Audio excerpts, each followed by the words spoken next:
Kaixo egunon, Sara Fantoakin gaude gaur, eta Sarak aurkezten du bere filma Jone batzuetan, Zinemira sailean, eta Sebastian sarirako hautagai bezala dago. Hori, komentatzen genuena pixka bat, kamarak ez zeudenean, nolako harrera eduki du, zer nabaritu duzu Donostia? Zinematan oso lehengo astean estrenatu zen, zer sensazio daukazu lehengo astekoaz, eta ja hemen zinemaldian bertan, ze jaso duzu publikoaren aldetik? Superpozik gaude hemen estrenatzarekin, bi saioak beteta zeuden, hasi que ja hori super seinale ona. Eta oso harrera ona, gero egon zen solasaldia eta partekatu ala izan genituen hitzak eta pentsamenduak publikoarekin, eta oso pozik eta oso hurbilekoa sentitu nuen, eta bai, oso ondo joan zen. Ondo. Eta, bueno, ja, pelikulan pixka bat sartuta, Jone armariotikan ateratzen da, ez dauka zertan aterarik armariotikan, naturaltasunez jokatzen da, zergatik egiten dugu galdera hau, beste elkarrizketa bat eduki dugu, beste hautagai baten inguruan, la edad inminente, ez dakit ikusi duzun, eta hor komentatzen genuen, generazio batek ez duela armairutikan irtetzeko kontu hori gu bezala ikusten, beste generazio batetik. Orduan, Jonen nola dago, ze puntutan dago hor, ze naturaltasunez egiten du, edo nola jokatzen da hau, nola jorratu duzu pixkat hori? Gure ideia hasieratik bazen Jonerentzat hori ez izatea inolako konfliktorik, azkenean pelikulan konfliktoa beste alde batetik doa. Jone eta bere aitaren arteko harremanean dago pelikulako konfliktoa, eta Joneren identitatea eta Olga gustatzen zaiola eta Olgarekin ligatzen dola da gauza kompletamente normal bat, eta pelikulan ez dago momenturik non Jone irtetzen den armairutik, ez da existitzen ideia hori, eta nire, gure desira zen hori justamente, izatea gauza normal bat, Jone bere aitarekin dauka konflikto hau, abiloko jaiak dira, bere lagunekin dau, eta neska batekin ligatzen du, eta bere lagunia saltzen die, baina ez da gauza berezi bat neska mutila izatearena. Orduan, hori bai normaltasunez egin nahi genuen, eta izladatu nahi genuen, eta hori izan zen ideia hasieratik bai. Jarraituko de pixka bat gai honen inguruan. Zuk esan bezala ez da hildo nagusia edo gauza nagusiena filman kasu honetan, baina LGTBIQA+ sariaren inguruan eta kontestuan gaudenez, normaltasun hori kolokan dago momentu honetan herrialde askotan. Eta gurean ere hor daukagu ikuspuntua, bildur puntu hori. Komentatzen genuen beste jende gaztearekin, zen normalidadearekin bizitzen dugu momentu honetan, eta ez gerala konstiente izaten ze galdu da ezakegun normaltasun horretan. Besterik gabe, aipatu nahi nuen hori,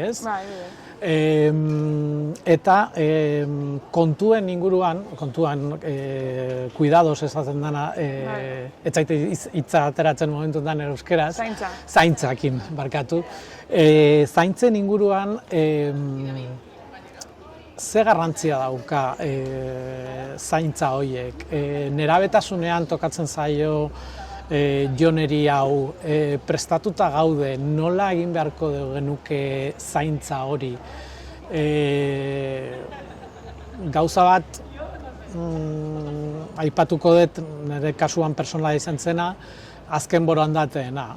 Nik nire amarekin egin nituen azken borondateak orain dela gutxi, eta hori ikustea filman ikutu zidan. Orduan, kontestu inguru horretan, nola jorratu nahi izan zenuen zuk gai hori konkretuki, eta nondik dator hori kontatu nahi izatea?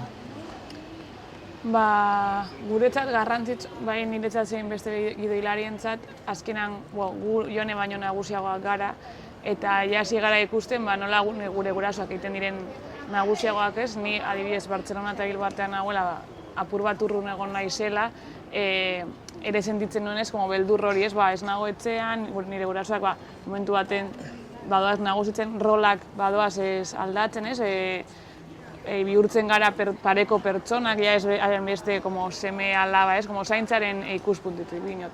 Eta orduan, interesatzen zitzaigun horren inguruan ikertzea eta hitz egitea, eta batez ere, guretzat garrantzitsuena pelikulan, zen azkenean bi pertsonaia hauek ez dutela hitz egin eta ez diotela aurre egin dolu bati, ez dute, eta gauza garrantzitsuen inguruan ez dute hitz egiten, mina egiten duten gauzen inguruan ez dute hitz egiten, orduan guretzat lehenengo pausoa zaintza on bat izateko edo zaindua sentituela izateko zen komunikazioa, eta azkenean azken borondaten kontua laguntzen zigun hori mahai gainean jartzen, ez? Azkenean, azken borondateetan zu jarri behar duzu pertsona bat izateko zure, ez dakit nola den izena, pero referente bat. Testigu moduan,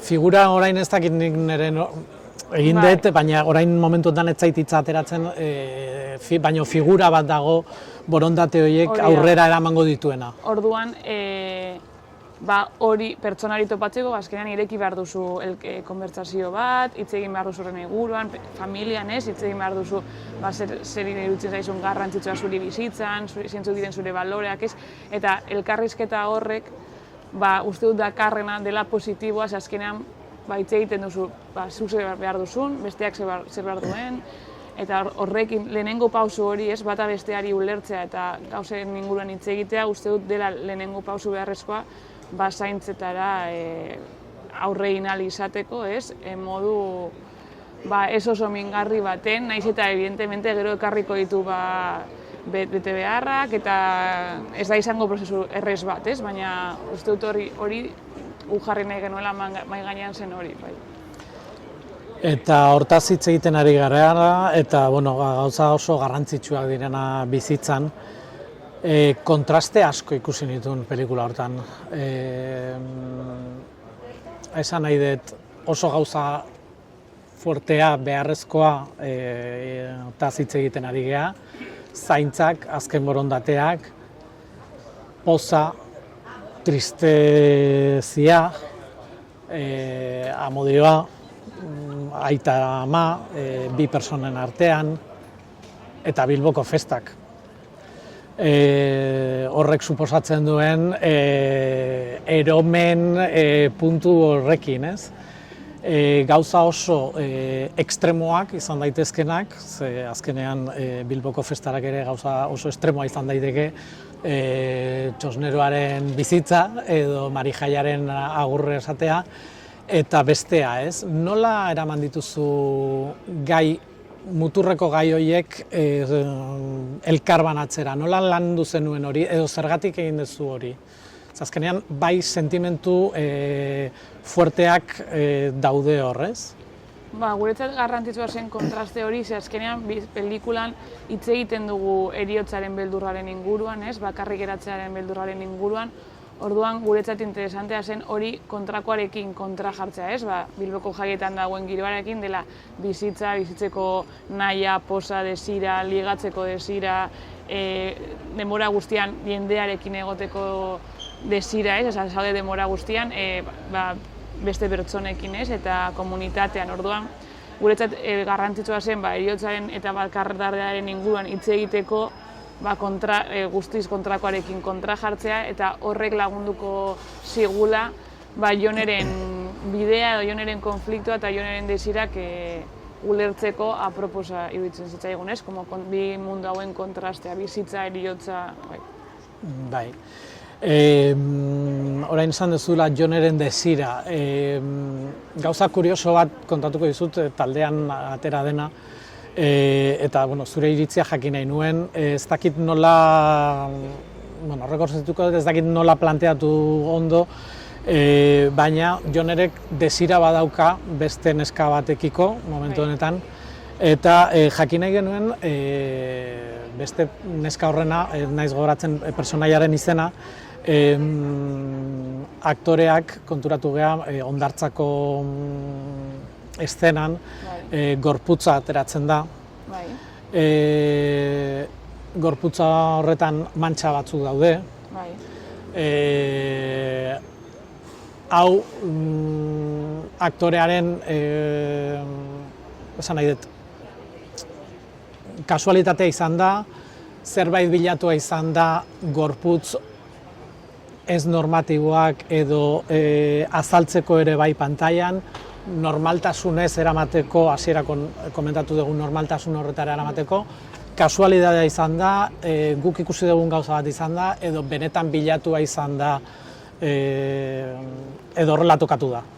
Apur bat horrela tokatu da, Ainhoa Artetxe dela Olgaren pertsonaia egiten duen aktorea, nire laguna txikitatik, kuadrilla berdinekoa gara, asko ezagutzen gara, asko maite gara, eta nik nahi nuen Ainhoa egitea pertsonai hori oso hasieratik, eta Ainhoak bitiligoa dauka, orduan, eta pelikulan hondartza eszena bat dago, orduan hori izan da, tokatu den gauza bat, bai ez duguna egin da hori tapatu, evidentemente, ze tapatu algenuen, eta hori ez erakutsi, baina Ainhoa eroso dago bere gorputzarekin, eroso dago bere azalarekin, orduan hondartzako eszena bitiligoa agertzen, eta aurreko eszena noean sorbalda ikusten zaiola, bere azala ikusten da, eta hori normaltasun osoz azkenan hori da bere azala eta gorputza, baina ez da esan gauza bilatu bat, Ainhoaren gorputza delako eta ni nahi nuelako Ainhoa egotea pelikulan, baina ez dugu egin hori tapatzeko, Ainhoa ez bazen egongo adibidez eroso bere gorputzarekin, evidentemente beste modu baten grabatuko genuke,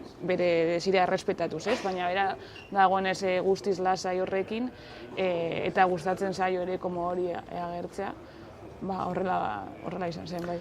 Uste dut, bukatzeko gauza polita dela, hori normaltasun horretan, normaltasunetik hasi dugu elkarrizketa, eta normaltasun horretan bukatuko dugu, ze oso polita iruditu zait hori, horrela izatea, eta normaltasun horretan jarraitu behar dugula. Eta horrela tratatu behar ditugula gauzak, hasi benetan zorionak. Eskerrik asko. Eskerrik asko zuei eta animo. Mi esker.